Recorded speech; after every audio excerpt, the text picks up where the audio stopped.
ফতেপুরে কোনো ধরনের বিশৃঙ্খলার পায়তারা সৃষ্টি করার হলে আমরা তার সমুচিত জবাব দেব ইনশাআল্লাহ। কোনো অশান্তি কোনোভাবেই আমরা বরদাস্ত করব না। এই নিষিদ্ধ সংগঠনের নেতা কর্মীদেরকে হুঁশিয়ার এবং সতর্ক করে দিয়ে বলতে চাই, এই জালাল সাহেবের সহ অবস্থানের রাজনীতি, জালাল সাহেবের সহসীনতার রাজনীতি, আমাদের বর্তমান প্রধানমন্ত্রীর এই উদারতার রাজনীতিকে যদি আপনারা কেউ দুর্বলতা মনে করে আবারও বাংলাদেশে সেই স্বৈরাচারী কায়দায় ফ্যাসিস্টদের আচরণ প্রতিফলিত করতে চান, তাহলে আমরা কিন্তু আপনাদেরকে শান্তিতে বাংলাদেশে বসবাস করতে দেব না। আধুনিক স্বাস্থ্য সেবা নিতে চলে আসুন ইউনিক হসপিটাল, শ্রী রায়চর খালিশা বাজার। বিশেষজ্ঞ ডাক্তার, সিজারিয়ান, যে কোনো অপারেশন, মা ও শিশু চিকিৎসা, আধুনিক পরীক্ষার মাধ্যমে রোগ নির্ণয় ও যাবতীয় সেবা পেতে আস্থার ঠিকানা ইউনিক হসপিটাল। এই বাংলাদেশে স্বৈরাচার ফ্যাসিস্ট হাসিনাকে উৎখাত করে এই বাংলাদেশে একটি গণতান্ত্রিক পরিবেশ ফিরিয়ে আনা হয়েছে।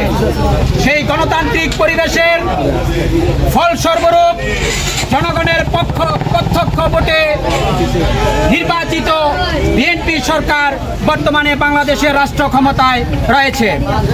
এই শান্তিময় বাংলাদেশকে, এই শান্তিময় মতলবকে অশান্ত করার জন্য নিষিদ্ধ ঘোষিত একটি সংগঠনের নেতাকর্মীরা তাদের আস্ফালন প্রতিফলন করার জন্য বিভিন্ন উকিঝুঁকি মারছে।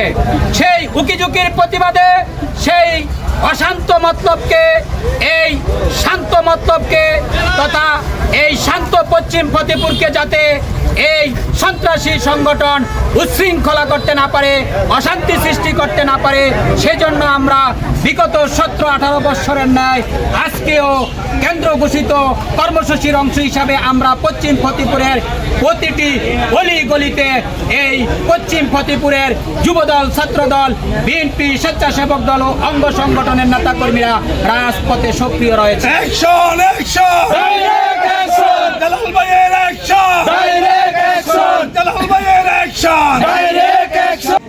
বাংলাদেশে ইতিমধ্যেই একটি নিষিদ্ধ সংগঠন, যাদের প্রতিষ্ঠাবার্ষিকী উপলক্ষে তারা বাংলাদেশে বিশৃঙ্খলা করার জন্য বিভিন্ন পায়তারা করে যাচ্ছে, তা আমরা সেই নিষিদ্ধ সংগঠনের বন্ধুদেরকে বলবো, আপনারা যেভাবে আছেন সেভাবেই থাকেন, আপনাদের আরামের ঘুম হারাম হয়ে যাবে।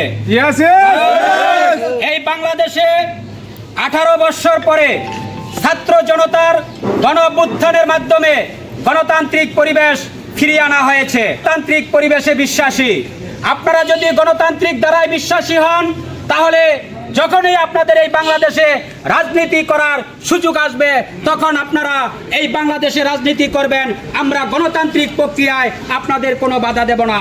কিন্তু বর্তমানে আপনাদের রাজনীতি এই বাংলাদেশে নিষিদ্ধ, তাই নিষিদ্ধ সংগঠনের কোনো নেতাকর্মীর তৎপরতা আমরা এই মতলবের মাটিতে তথা পশ্চিম ফতেপুরের মাটিতে মেনে নেব না।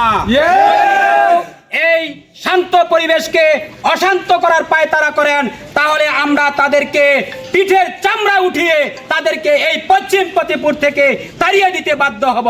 পূর্ণ রাজনীতিতে বিশ্বাসী, তাই আমরা ক্ষমতায় বিএনপি আসার পরেও আমরা কিন্তু প্রতিশোধের নেশায় উন্মুক্ত হয়ে যাইনি।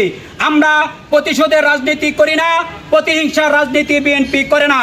তাই হ্যাঁ, আসবে, আপনারা অনলাইনে বলেন শেখ হাসিনা আসবে, আমরাও আশা করি এই শেখ হাসিনা বাংলার মাটিতে আসবে, কিন্তু কোনো রাজনৈতিক নেতা হিসাবে নয়, উনি মামলার আসামি হিসাবে, খুনি আসামি হিসাবে, ফাঁসির আসামি হিসাবে বাংলাদেশে আসবে, হিসাবে খুনির আসামি হিসাবে এই বাংলাদেশে আসতেই হবে।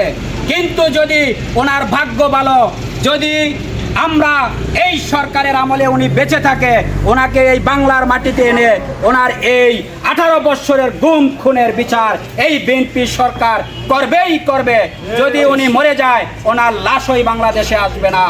তাই এই নিষিদ্ধ সংগঠনের নেতাকর্মীদেরকে বলবো, আপনারা যেভাবে আছেন, যেই সম্মানে আছেন সেভাবে থাকেন, শান্তিপূর্ণ পরিবেশে থাকেন, শান্তিপূর্ণ পরিবেশকে বিনষ্ট করবেন না। যদি আমাদেরকে এই রাজপথে আবারও না তাহলে কিন্তু আপনাদের এই শান্তিপূর্ণ অবস্থান, শান্তিপূর্ণ বাসস্থান বিনষ্ট হয়ে যাবে এবং জাহান্নামে পরিণত হবে।